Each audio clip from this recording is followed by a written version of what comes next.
에스라 3장. 이스라엘 자손은 여러 마을에 흩어져서 자리를 잡은 지 7째 달이 되었을 때에 일제히 예루살렘으로 모였다. 요사닥의 아들 예수아와 그의 동료 제사장들과 스알디엘의 아들 스룹바벨과 그의 동료들이 모여서 하나님의 사람 모세의 율법에 규정된 대로 번제를 드릴 수 있도록 이스라엘의 하나님의 제단을 쌓았다. 그들은 그 땅에 사는 백성들이 두렵기는 하지만 제단이 서 있었던 옛터에 제단을 세우고 거기에서 아침 저녁으로 주님께 번제를 드렸다. 초막절이 되니 기록된 대로 그 절기를 지켰다. 그들은 또한 규례를 따라서 날마다 정해진 횟수대로 번제를 드렸다. 그런 다음부터 그들은 늘 드리는 번제 외에도 초하루 제사 때와 거룩하게 지켜야 하는 주님의 모든 절기를 맞이할 때와 주님께 자원 예물을 바칠 때마다 번제를 드렸다. 주님의 성전 기초는 아직 놓이지 않았지만 그들은 7째 초하루부터 주님께 번제를 드리기 시작하였다.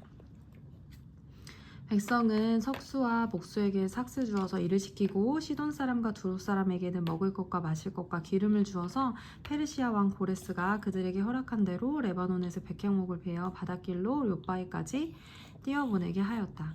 백성이 하나님의 성전터가 있는 예루살렘으로 돌아온 지 이태째가 되는 해 둘째 달에 스알디엘의 아들 스룹바벨과 요사닥의 아들 예수아와 그들의 나머지 동료 제사장과 레위 사람과 사로잡혀 갔다가 예루살렘으로 돌아온 모든 사람이 공사를 시작하고 20살이 넘은 레위 사람을 주님의 성전 건축 감독으로 세웠다. 예수아와 그의 아들들과 친족과 호다위아의 자손 감미엘과 그의 아들들이 한마음 한뜻으로 하나님의 성전 짓는 일을 감독하였다. 레위 사람 헤나다세의 아들과 손자와 친족들도 그들과 함께 일을 하였다. 집 짓는 일꾼들이 주님의 성전 기초를 놓을 때에 예복을 입은 제사장들은 나팔을 들고 레위 사람 가운데서 아삽 자손은 자바라를 들고 이스라엘 왕 다윗이 지시한 대로 저마다 주님을 찬양하려고 자기의 자리에 섰다. 그들은 서로 화합을 하면서 주님을 찬양하고 감사의 찬송을 불렀다. 주님은 어지시다. 언제나 한결같이 이스라엘을 사랑하신다. 주님의 성전 기초가 놓인 것을 본 백성도 목청껏 소리를 높여서 주님을 찬양하였다. 그러나 첫 성전을 본 나이 많은 제사장들과 레위 사람들과 가문의 우두머리들은 성전 기초가 놓인 것을 보고 크게 통곡하였다. 또 다른 쪽에서는 많은 사람들이 기뻐하며 즐거이 노래하였다. 환성과 통곡이 한데 뒤섞여서 소리가 너무나도 크고 시끄러웠다. 그 소리는 멀리서도 들을 수 있었으나 어느 누구도 환성인지 통곡인지 구별할 수 없었다. 4장. 유다와 베냐민의 대적은 사로잡혀 갔다가 돌아온 사람들이 주 이스라엘의 하나님의 성전을 짓고 있다는 말을 듣고서 스룹바벨과 각 가문의 우두머리들에게 와서 말하였다.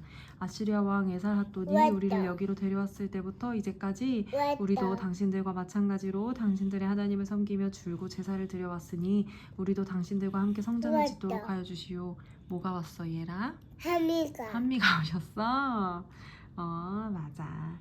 스룹바벨과 예수아와 그 밖에 이스라엘 각 가문의 우두머리들이 그들에게 대답하였다. 당신들과는 관계가 없는 일이요 주 우리의 하나님께 성전을 지어드리는 것은 우리가 할 일이요 페르시아 왕 고레스가 우리에게 명령한 대로 주 이스라엘의 하나님의 성전을 짓는 것을 오로지 우리가 할 일이요. 응? 뭐라고? 아이언몬스터 듣고 싶어? 알았어, 이거 끝나고 틀어줄게. 이 말을 들은 그 땅 백성은 성전 짓는 일을 방해하여 유다 백성의 사기를 떨어뜨렸다. 그들은 고문관들을 매수하면서까지 성전을 짓지 못하게 하였다. 이러한 방해는 페르시아 왕 고레스가 다스리던 모든 기간뿐만 아니라 페르시아 왕 다리우스가 통치하던 데까지 이어졌다. 아하수에로가 왕위에 오르니 대적들은 유다 주민과 예루살렘 주민을 고발하는 글을 올렸다. 아닥사스다 때에도 비슬람과 미드르닥과 다브엘과 그 밖의 동료 관리들이 페르시아의 아닥사스다 왕에게 글을 올렸다. 그 편지는 아람글로 적었고 번역이 되었다. 르훔 사령관과 심세 서기관은 예루살렘 주민을 고발하는 상소문을 아닥사스다 왕에게 썼다. 그때 상소를 올린 사람은 르훔 사령관과 심세 서기관과 동료들과 그 밖에 디나 사람과 아바사 사람과 다블레 사람과 아바세 사람과 아렉 사람과 바빌로니아 사람과 수산 사람과 데윗 사람과 엘람 사람과 귀족 오스나발이 사마리아의 여러 성과 유프라테스강 서쪽 여러 지방에 이주시킨 민족들이다. 다음은 이들이 보낸 상소문의 내용이었다.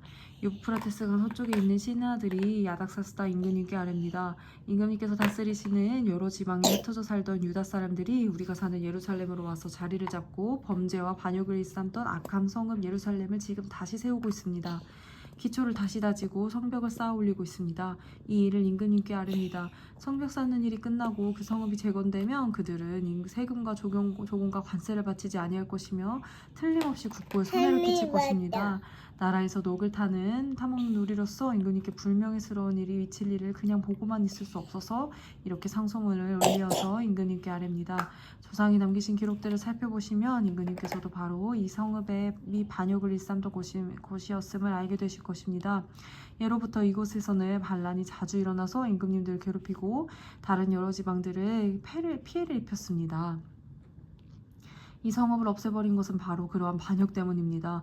이 성읍이 재건되고 성벽 쌓는 일이 끝나면 임금님께서는 유프라테스강 서쪽 지역을 잃게 되신다는 것을 아뢰는 바입니다. 이에 대하여 왕이 내린 회신은 다음과 같다. 룸 사령관과 심세서기관과 사마리아와 유프라테스강 서쪽에 사는 경들의 동료들에게 평안을 빌면서 이 조서를 내린다. 경들이 우리에게 보낸 상소문은 번역이 되어 내 앞에서 낭독이 되었다. 그것을 듣고서 조사해보니 과연 그 성읍 사람들은 예로부터 왕실의 건의에 반기를 들어왔으며 이곳이 반란을 일으키는 자들의 소굴이었음을 밝혀졌다. 한때는 강한 왕들이 그곳 예루살렘을 다스리면서 유프라테스강 서쪽 지방을 장악하고 조공과 세금과 관세를 거두기도 하였음이 확인되었다. 그러므로 경들은 그들의 명령을 내려서 이 일을 중단시켜라. 다음에 내가 다시 명령을 내릴 때까지 그들이 성읍을 재건하지 못하도록 하여라. 이 일에 착오가 없도록 유의하여 왕실이 화를 입거나 손해를 보는 일이 없도록 하여라. 르흠과 심세서기관과 동료 관리들은 아닥사스다 왕의 편지를 읽고 곧 예루살렘으로 올라가서 유다 사람들이 이 일을 하지 못하게 무력을 써서 막았다. 그래서 예루살렘에 있는 하나님의 성전 공사는 페르시아 왕 다리우스 2년에 이르기까지 중단되었다. 아멘. 이래 머리 빗었어?